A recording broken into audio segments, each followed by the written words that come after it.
All right, ladies and gentlemen, welcome back to the channel. It is Wednesday, and you know what that means. It is time for some more Wisdom of the Ages, Wednesday Wisdom, and we'll be diving deeper into the lost wisdom of the Pharaohs and the Hermetica.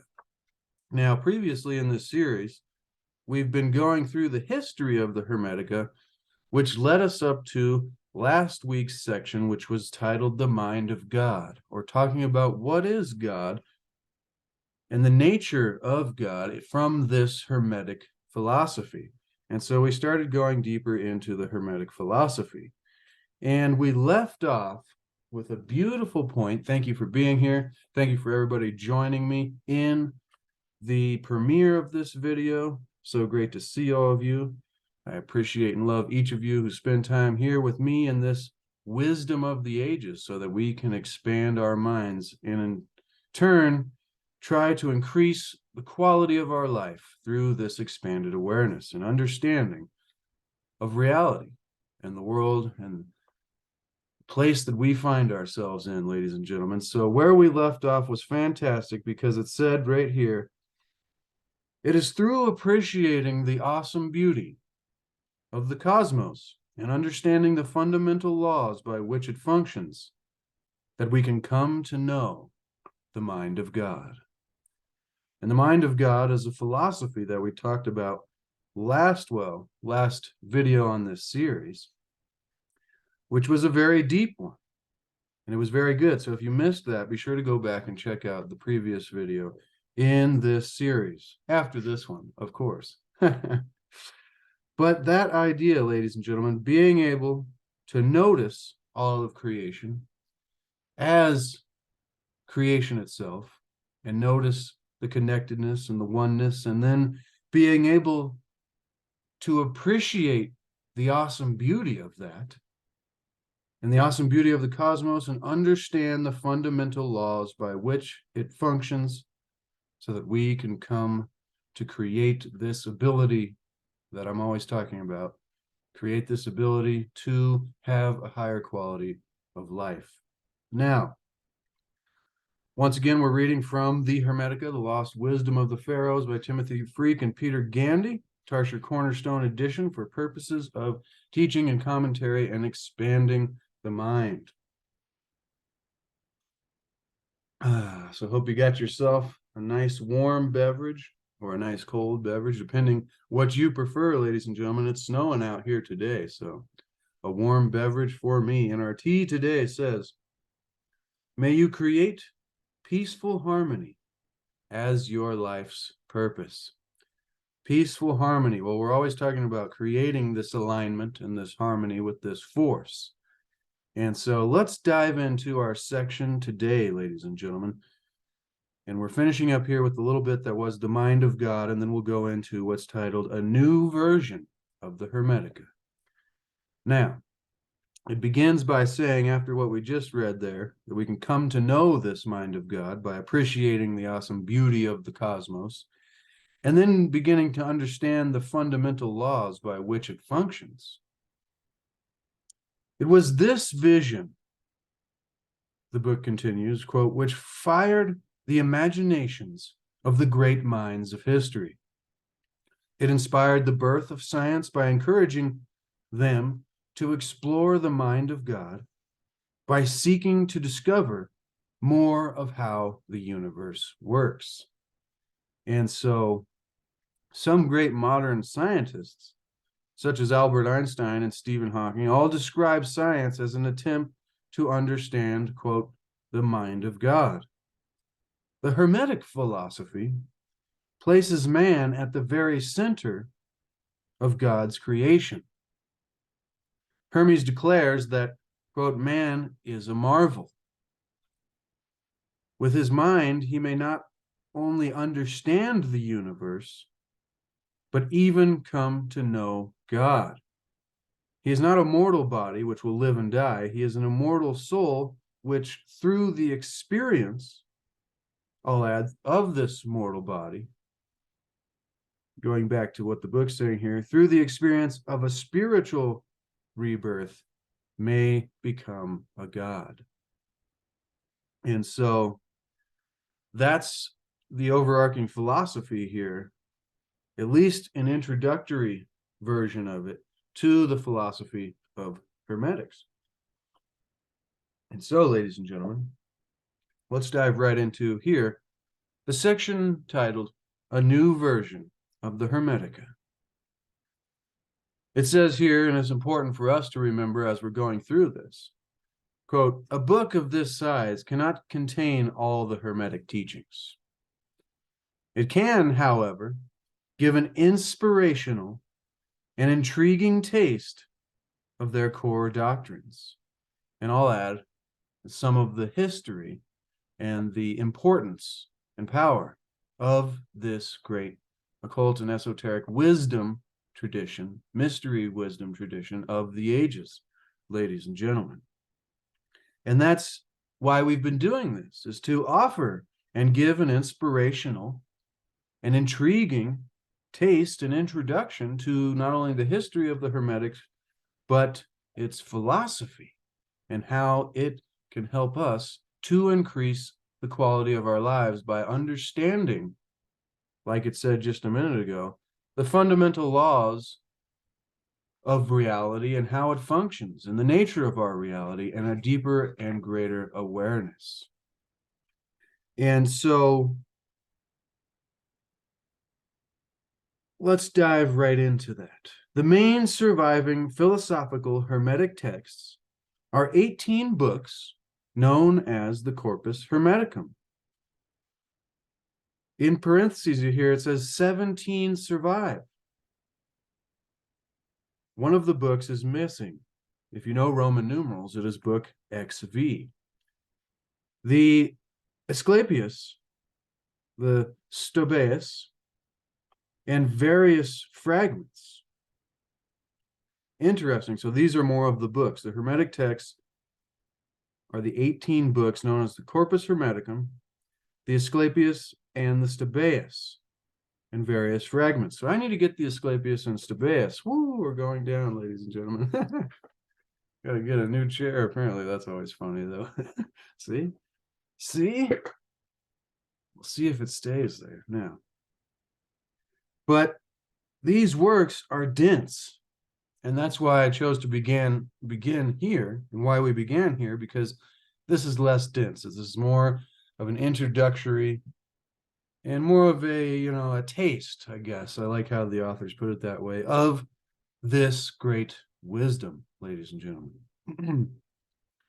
And so in this new version, because it says these works are dense and somewhat impenetrable, and so it takes great study and a long time of meditating upon, I'll add, these works and these philosophies and these ideas that talk about the deeper nature of the workings of reality. And how we can begin to understand these elements and principles and different things in order that we can begin working with reality. Remember, we were talking about manifesting yesterday on our Tuesday Tao video. And if you missed that, be sure to check it out. It's, I think, one of my favorite ones yet. It just got so deep into such great subjects on manifesting and being in the now. Just good subjects. And so this also is talking about that. These works are dense, somewhat impenetrable. In this new version, therefore, we have selected key extracts and combined them to bring out the essential wisdom and inherent poetry that they contain. In this endeavor, the book says, we feel we are following in the footsteps of the scholars of Alexandria, who collated these books from the ancient material that was then available, making them accessible to a contemporary readership. And remember, wherever this knowledge was studied, compared, and openly discussed amongst many people, there was a flourishing of society, of minds and times in our history, referencing Alexandria all the way to the Renaissance, or the rebirth. Remember, spiritual rebirth being at the core of this Wisdom, ladies and gentlemen. And so our sources, Timothy Freke and Peter Gandy are saying here in the book, are contained in notes at the back of the book. But for most readers, it will be enough to follow a progressive exposition of the essence of Hermeticism. So this is kind of description of where the further parts of this book will be going, and also a disclaimer that this isn't all of the wisdom and that there's plenty more research to be done, ladies and gentlemen. I love how they said here that a book of this size cannot contain all of the Hermetic teachings. We're just giving an inspirational and intriguing taste of the core doctrines or philosophies that makes Hermetics. So, condensed into more, our sources are contained, will be enough to follow progressive exposition of the essence of Hermeticism, condensed into more manageable sections. Like many Greek texts, the book continues, the Hermetic teachings are often presented in the form of dialogues between teacher and pupil. And this is very interesting, I'll add, because there's many ancient texts of great wisdom, of great esoteric or mystical, occult wisdom. I'm thinking of the Bhagavad Gita right now. That is a dialogue, just as that was described between, two different individuals. I forget the actual names. I think it was Arjuna and another one. You'll know that in the comment section, I'm pretty sure. So enlighten us on that if you're listening. And the same thing with the ancient Sumerian stories of their gods and how their gods handled creation and things. There is a lot of this back and forth dialogue as being the format for which it is, this information is presented in these old texts. So it's fascinating, the correlations between the styles of many of these ancient texts that present such, deep wisdom of the ages, Wednesday wisdom, ladies and gentlemen. And so presented in a form of dialogues between teacher and pupil, the voices, the book continues, change in the different texts, which can be confusing. So we have chosen to avoid this device and simply present a monologue by Hermes addressed to the reader. So this is not the exact version, ladies and gentlemen. We're just getting a taste here. And if we study deeper in the future to look at these different voice changes, we may find more information. So disclaimer, I'm not a master on any of this. I know as much as I'm going through right here with you. And so hopefully we are learning together, ladies and gentlemen, because this is what it's all about, studying and researching and trying to, meditate and contemplate these deeper ideas so that we may maybe get to another level of understanding, because I know this wisdom, as we've seen throughout the previous episodes in this series, the power that this ancient wisdom has to influence and create great times and minds throughout history. And so, with that being said, although we have used the familiar term, quote unquote, God, which is one I like to avoid because most people are stuck on the idea of something that's separate from them, that is an actual being, that they are less than, rather than something that we all are a part of. We all are a part of it. So even, that's a deeper conversation. But we are a part of that. If God is universal, that means there is nowhere that it is not, which means that it is us and we are it. And it is the flowers and the snow and everything that we see.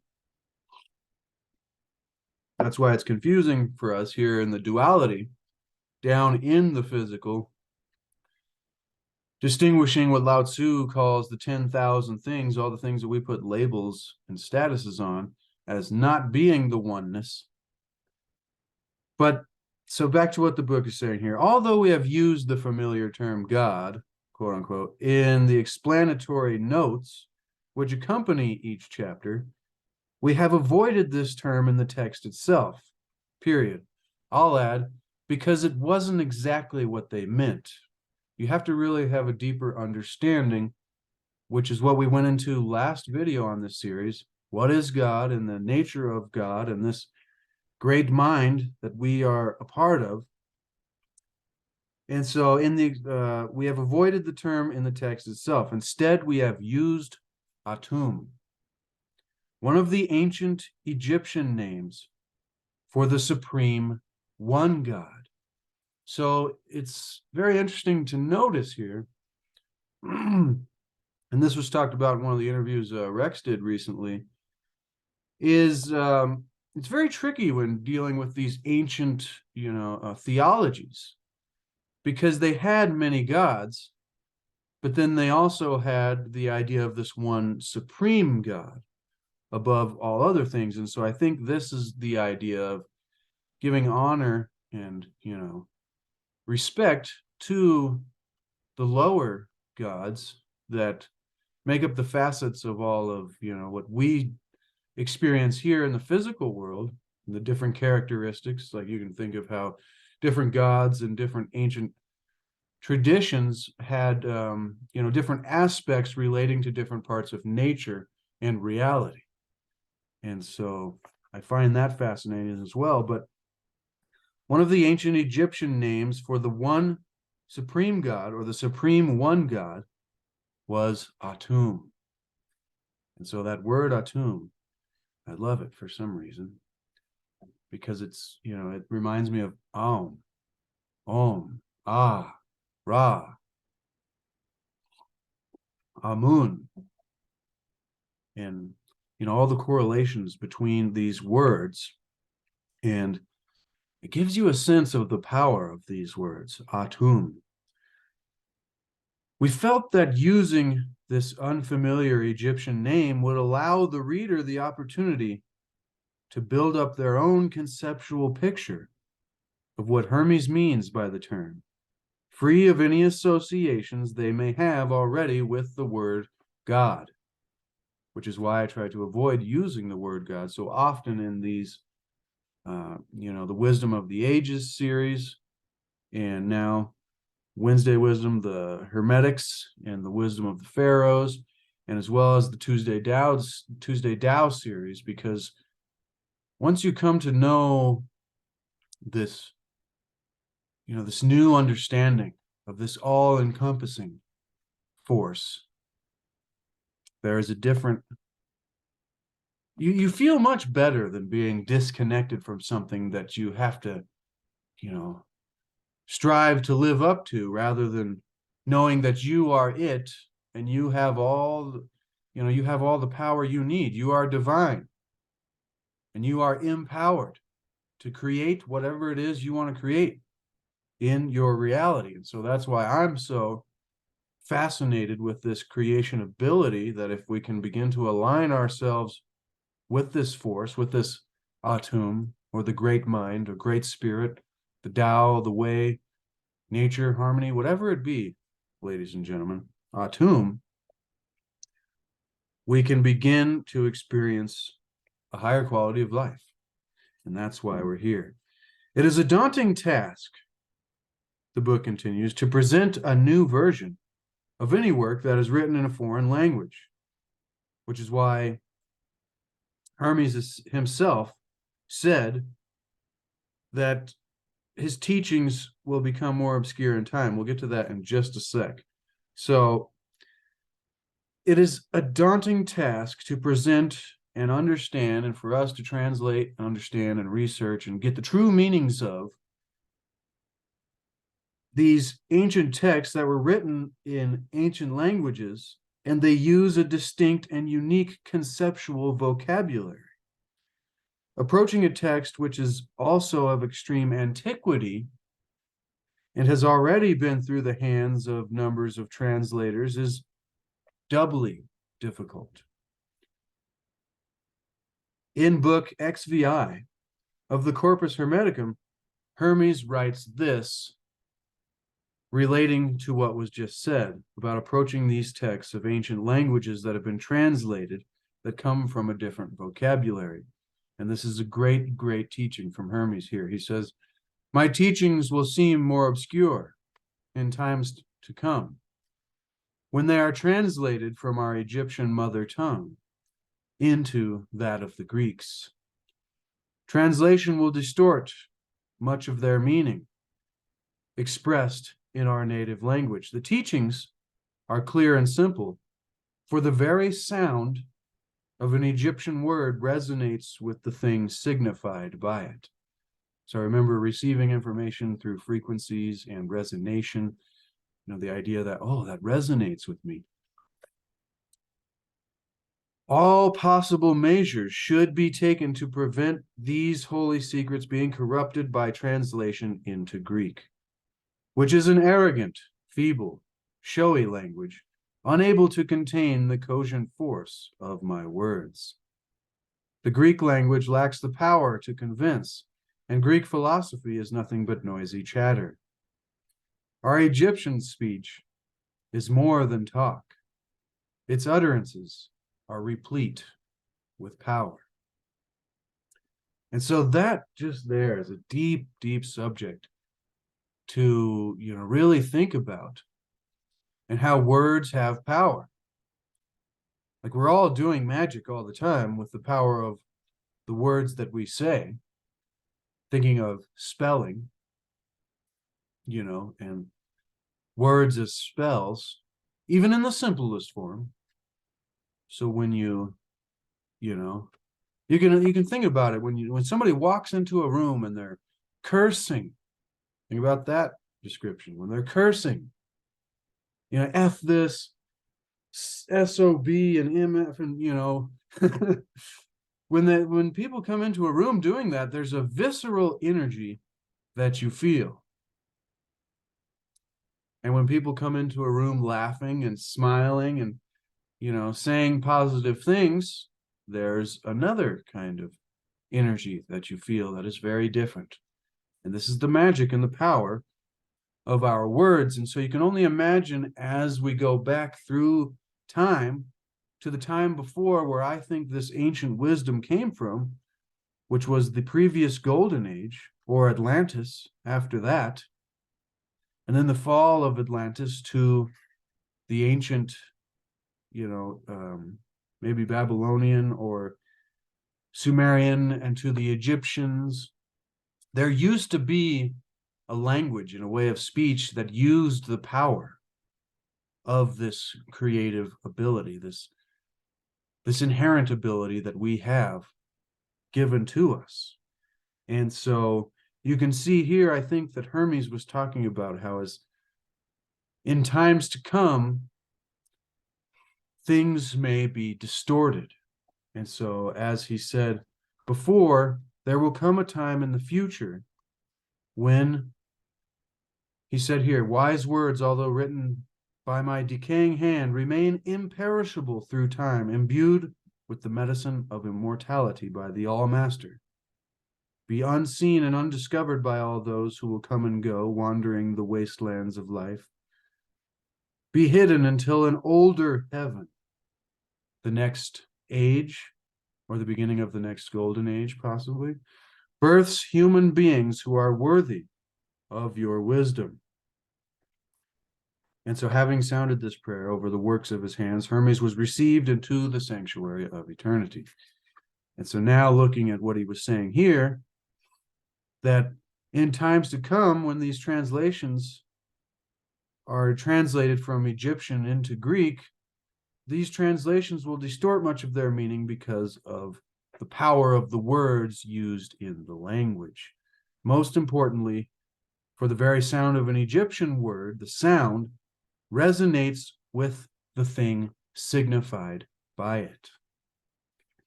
And so hopefully we are coming back one day to a time. I mean, there's many people that think, oh, we're in the darkest time and, the worst is yet to come. But I think that things are getting better, faster than we can possibly imagine, ladies and gentlemen. And we are going to be great.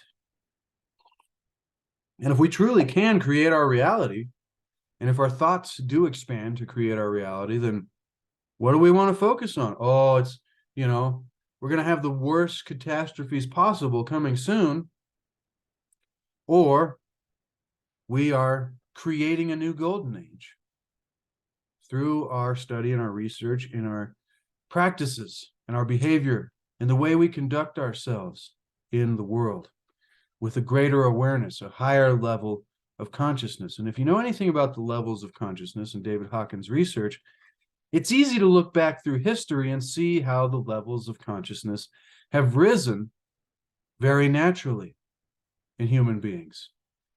And it's very funny to see how some of the things that we considered very acceptable and common practice are now very unacceptable and no longer common practice. Not because we made big rules about it, but because people evolved, I guess, in their consciousness and just no longer found certain things acceptable or normal, so to speak. It's interesting to look at the evolution of consciousness through time, but that is a deeper subject. And so, with his arrogant, feeble, showy language, unable to contain the cogent force of my words, Hermes was saying, our Egyptian speech is more than talk. Its utterances are replete with power. So in the Egyptian language, the sound of a word, the book continues, had a magical power which complemented its meaning. A view of language which we unconsciously retain when we talk of, quote unquote, spelling a word. Translation inevitably means that we have lost this original power and clarity. But I think, okay, Hermes teaches, however, that through the power of the mind, all things are possible.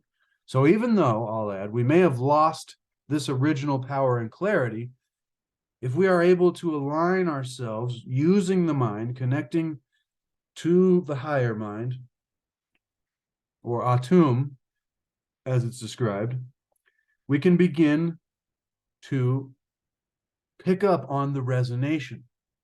We can begin to resonate with the power of these ideas.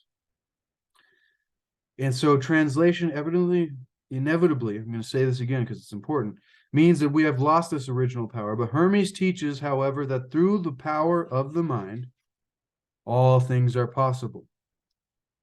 We have tried through the power of contemplation, which Hermes advocates, to distill the essence of his teachings for a new generation of spiritual seekers, which is what we are, ladies and gentlemen.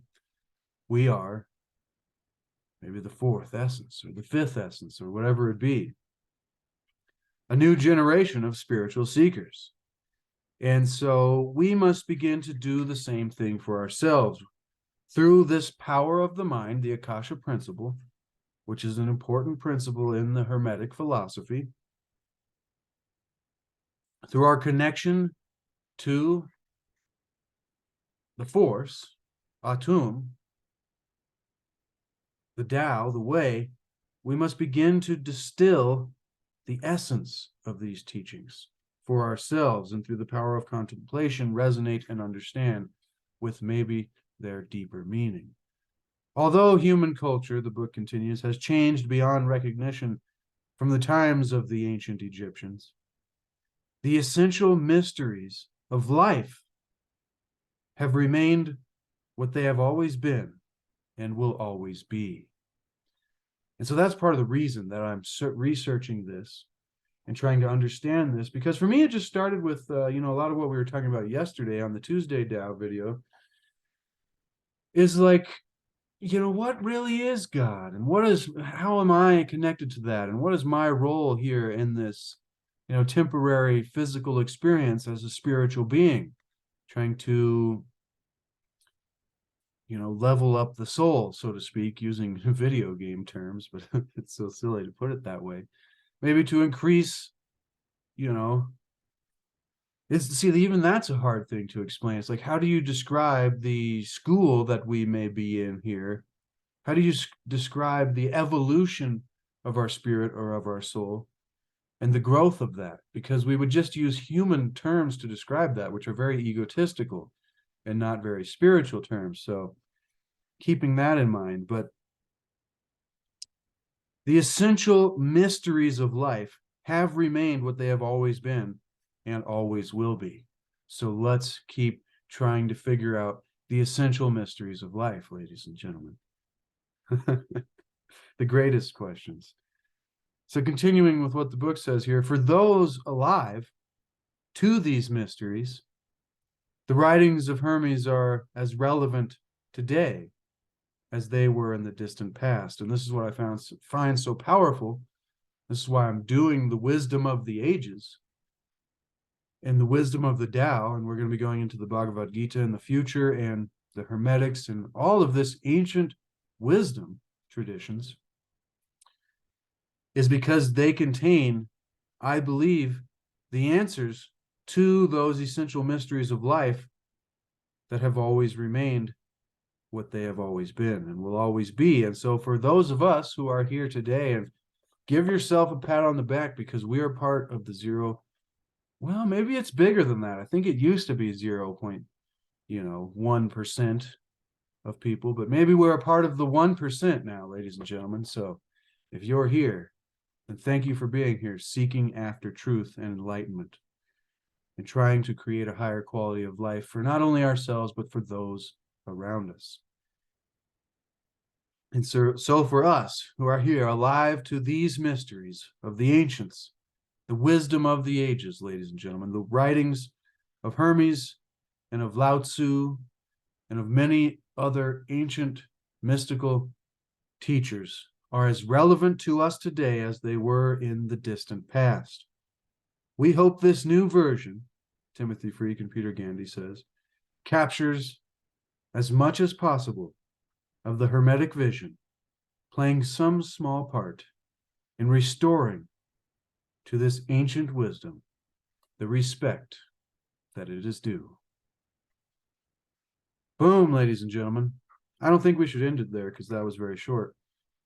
That was very short. So I think, because what comes up next is section number 1, the prophecies of Hermes. And so there's quite a few pages there. Maybe we'll read the introductory part, and then next week we will go into the dialogue. That is section 1, the prophecies of Hermes. But in this chapter, it says, chapter 1, the prophecies of Hermes. In this chapter, Hermes describes the nature of pure philosophy, but laments that in future generations it will become all but lost.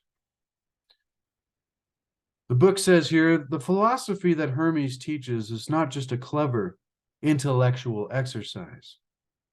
It's about focusing the mind in deep meditation, which we should all be doing on a regular basis if we want to get anywhere near where we're trying to go with this ability that we are creating through a greater awareness to influence and create our lives in order to experience a higher quality of life in alignment with the force or Atum or the Tao, Great Spirit.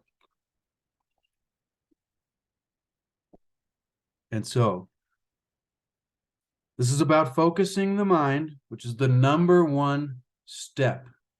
Literally, if you cannot, I'm going to put it down for a sec here and rant on the mind. Because if you're just going through your life, going through whatever's happening, you're going to work or, you're living, going to school or whatever it be,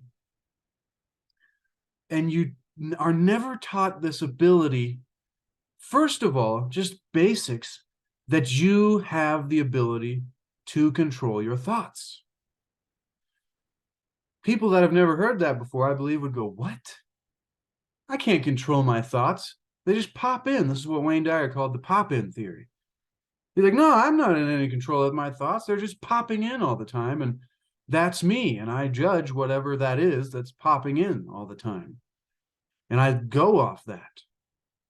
But no, ladies and gentlemen, these thoughts that are just popping in your mind is what we are bombarded with by the spell casting of society that's been set up in a certain way to get us to subconsciously think a certain way.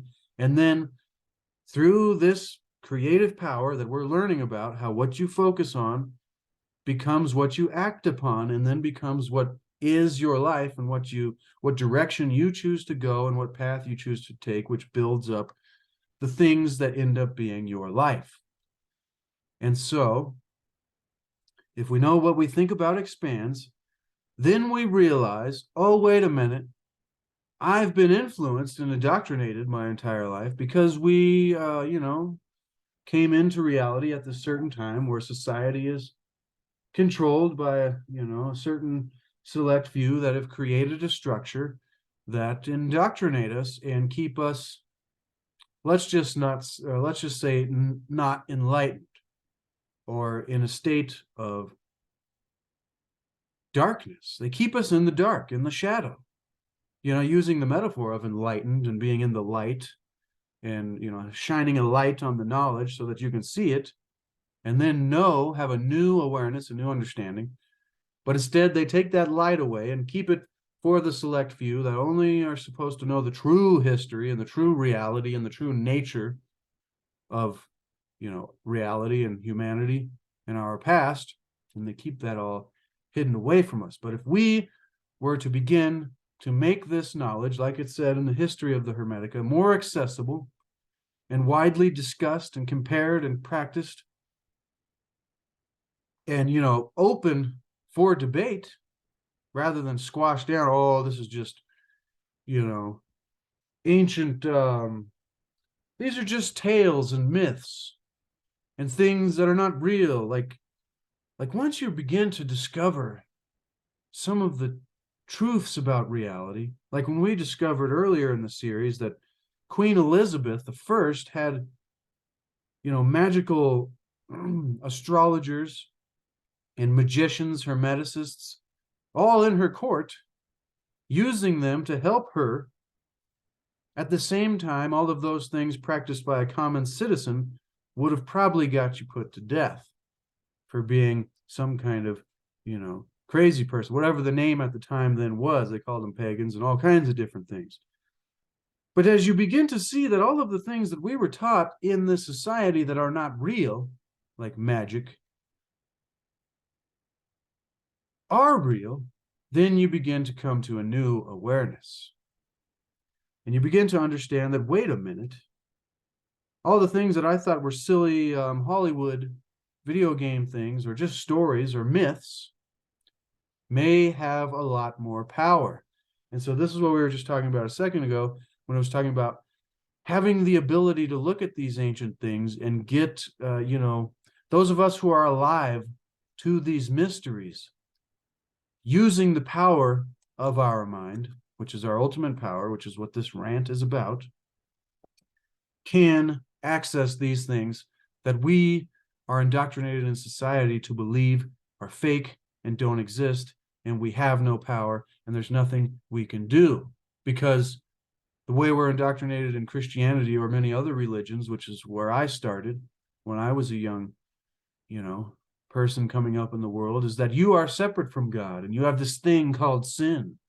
And so you're screwed from the beginning, and you have to work as hard as you can to maybe, be accepted. And that is the opposite of what is actually true. That doesn't mean that sin doesn't exist. It just means that you are not damned. Actually, I'm going to say that sin doesn't exist. It's just an understanding of missing the mark of alignment.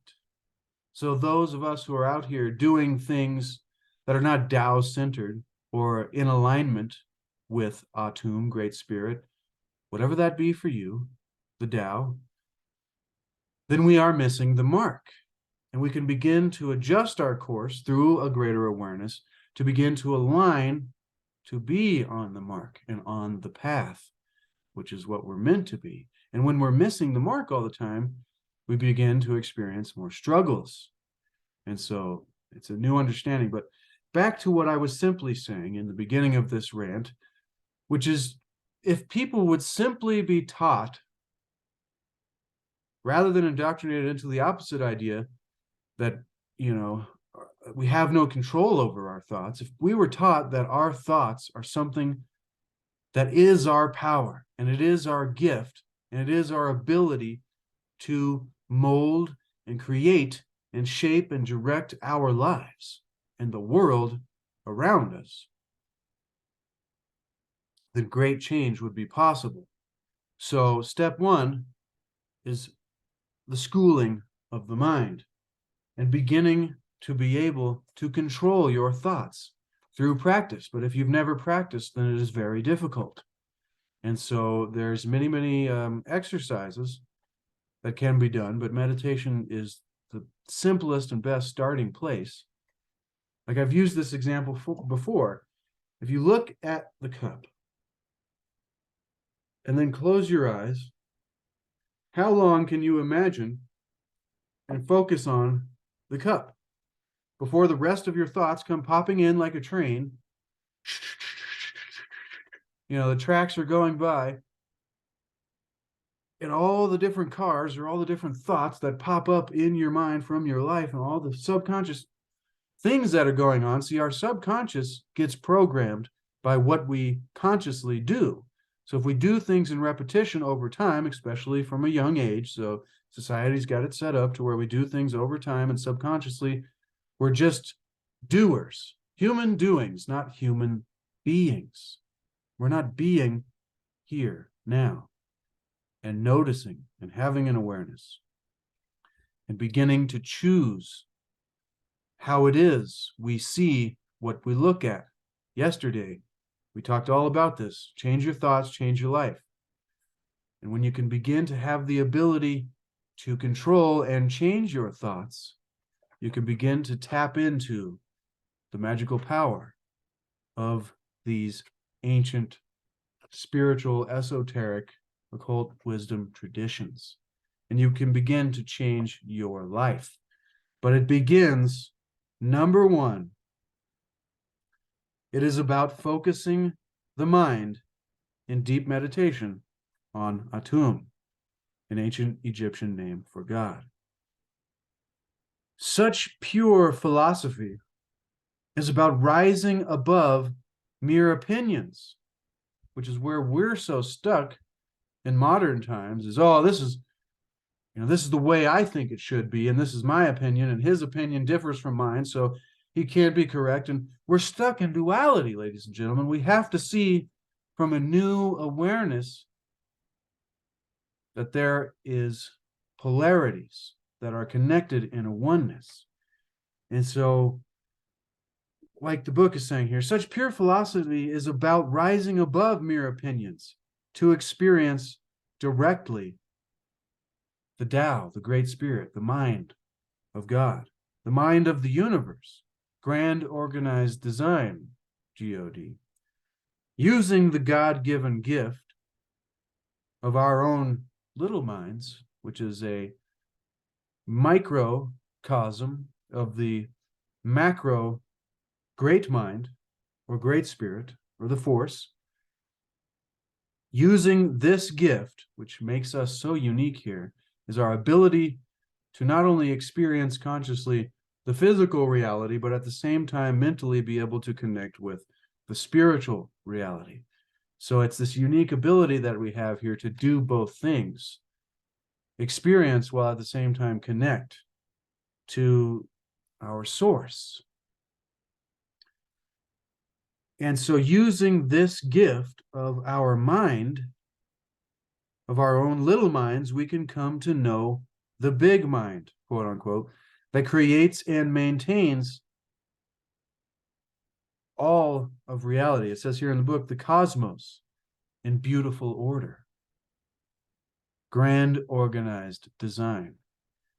For Hermes, spiritual philosophy is not opposed to science, as it often is for us today. And that's another thing society did to us to confuse us. Remember the line earlier when we were talking about the history of the Hermetica in previous episodes of this series, is that a time when science and spirituality were both open for debate and compared side by side. And so this doesn't mean creating a religious church state. That is the opposite. That would be missing the mark and creating a control structure for little minds that are not to be initiated into the wisdom of reality and the ability to create reality on purpose through direction of intention and the use of our minds. I have no idea what I'm going to title this video. I never do. The power of the mind in Hermetics. Maybe. I have no idea. So for Hermes, spiritual philosophy is not opposed to science, as it is often for us today.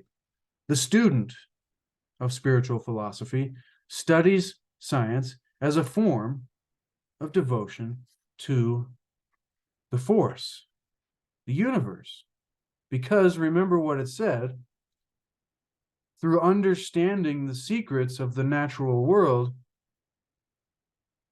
the sage, or what we are on this journey, the student, he is overcome, or he or she is overcome with a sense of awe and reverence for the Creator that we are not separate from, that we are a part of. You begin to get an awe and a reverence for this force, and it begins to give meaning to life. And then we appreciate the perfect order of the universe using a perspective of detached non-duality, as if we were listening to a grand symphony in which every melody has been exquisitely combined to compose one magnificent harmony. Now, these are really deep philosophies, so if a lot of this is new for you, then that's fine, because this is tough. This takes a lot of contemplation and a lot of thinking about things from this perspective, and then listening to more and more and more spiritual philosophy from many different angles, and trying to discover this for yourself. So if this is a lot, and this is the first time you're hearing a lot of these philosophies, then take it slowly, because this has great power for us to change our lives for the better, increase the quality of our life.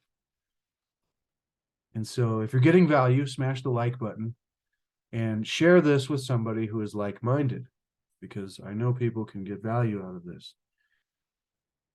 And so Hermes, the book continues, prophesizes, however, that this spiritual philosophy will one day become lost and confused.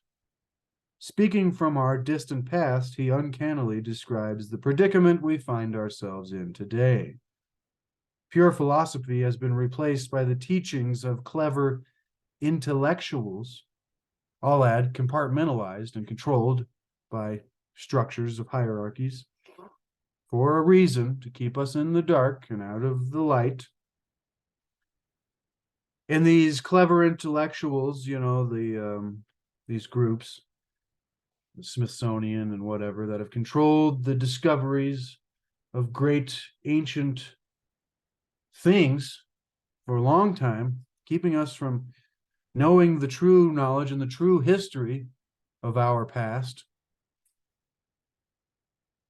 They have, this pure philosophy has been replaced by the teachings of these, or the indoctrination of these compartmentalized, so-called intellectuals with no mystical understanding of life. And so this is like why when you go to a doctor and they prescribe you prescriptions, these doctors don't have a deep, a deep homeopathic knowledge of healing naturally.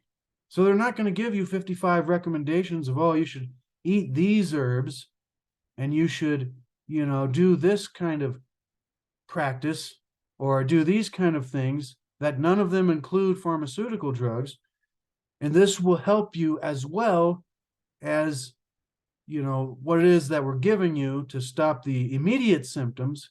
But these other things will help you fix yourself for the long term. They just give you the pharmaceutical and say, yes, this is what you got to take. And it's up to you as the individual to be more aware of your reality, more willing to try and discover things for yourself to create a greater understanding, a greater quality of life. That was coming from, this pure philosophy being replaced by these teachings of these clever intellectuals with no mystical understanding of life. So it's like having a scientist with no wit of a mystic, or a mystic with no knowledge of science. You tend to go off the deep end on each way, and there is no connection. But when you have these connected, a mystic, a science, you know what I'm saying? If you can begin to connect things from both sides that are opposites in our society today, you can begin to reach much deeper levels than you would just going on one side or the other. So that rant, we'll leave it as that. The book continues. People have ceased to see the universe as a source of wonder and no longer revere it as the work of God. Spirituality has come to be dismissed by science as primitive superstition. Luckily, that's changing, and quick, for the better. At least where I look in the world. You see what you look for. This is another important teaching about the mind and reality, is if you're looking for darkness in the world, then you will find it, because that's how the mind works. You'll find what it is that you look for. If you're looking for light and enlightenment and examples of Atum or Great Spirit or the Tao or God at work, you will find that as well.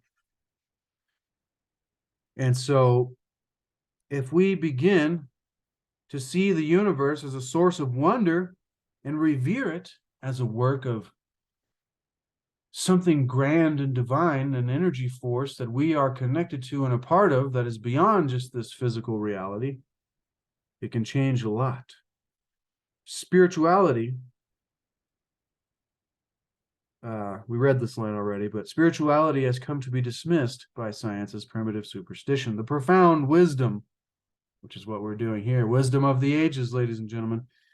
The profound wisdom of the ancient Egyptians is thought of as a dead religion and is little more than an archaeological curiosity. But we know from researching just the history and the beginning of this book that it is far more than that, that there is a great power and there is a great wisdom and there is a great knowledge that if we gain an awareness of and begin to know and come to understand and experience for ourselves, that this power, this wisdom, this ancient esoteric wisdom has power to change reality itself, not only for us, but once we hit a what's it called? The critical mass, that once enough electrons align, then all the rest of them go bloop.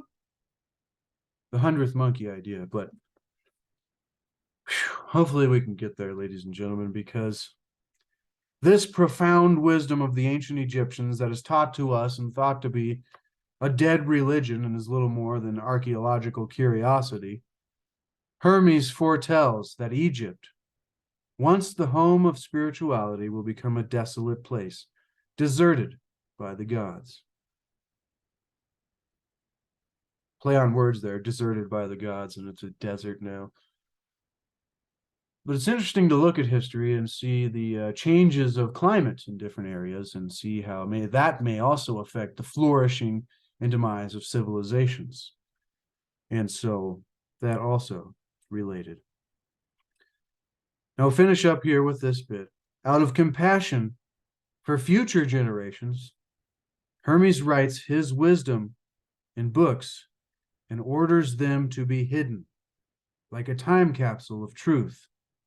Hermes' vision waits for its chance to awaken future generations, ladies and gentlemen, to awaken us and those who are alive to the mysteries of reality, and awaken future generations who are lost and bewildered by life, people such as ourselves.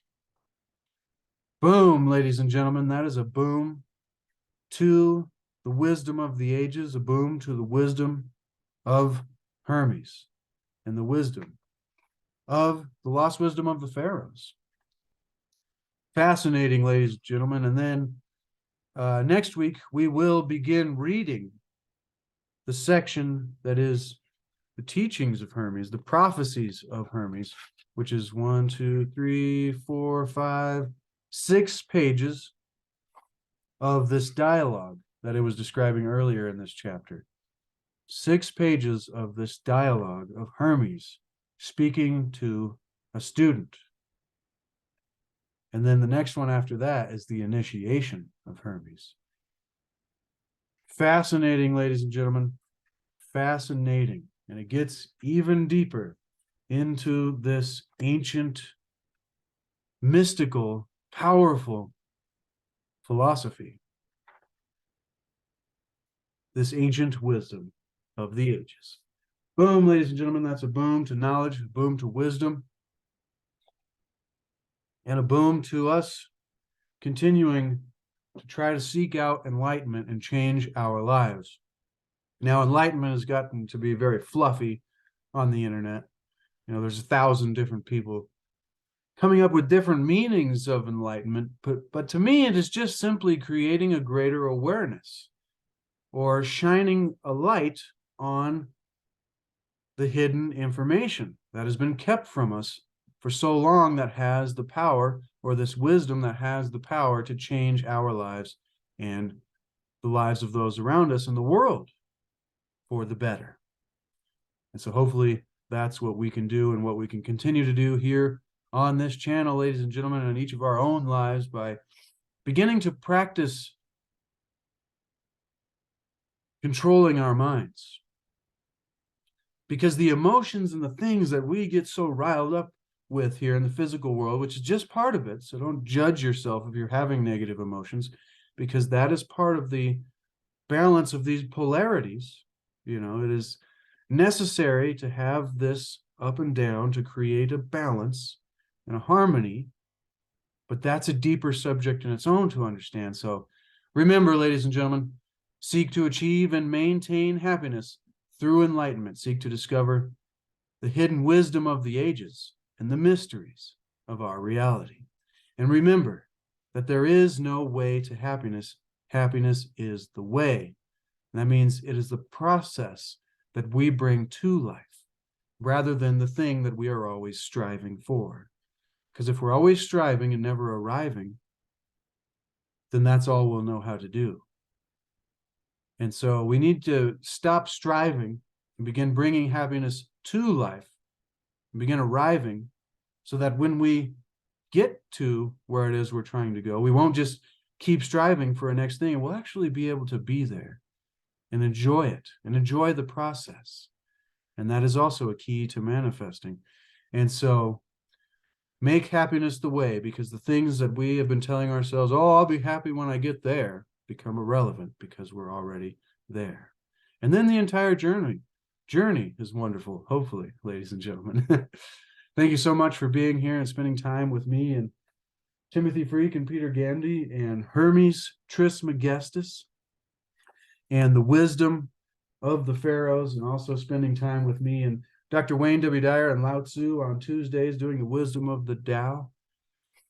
And I love and appreciate all of you, ladies and gentlemen. And next week, we will be continuing more teachings of the Tao and the lost wisdom of the Pharaohs. I'm excited to start getting into these sections where it's actually the words of Hermes, or at least the translated words of Hermes. But once again, we're going for the resonance and the deeper spiritual meanings of all of these things. So thank you so much, ladies and gentlemen. I really hope this had a positive influence or entertainment value for you. And if you did get value, consider subscribing, smash the like button, leave me a comment below, and as well, check the description to get yourself a copy of this book and some C60 Purple Power, the most powerful antioxidant known to man. Give yourself the gift of health. All right. Love you, ladies and gentlemen. We'll see you next week.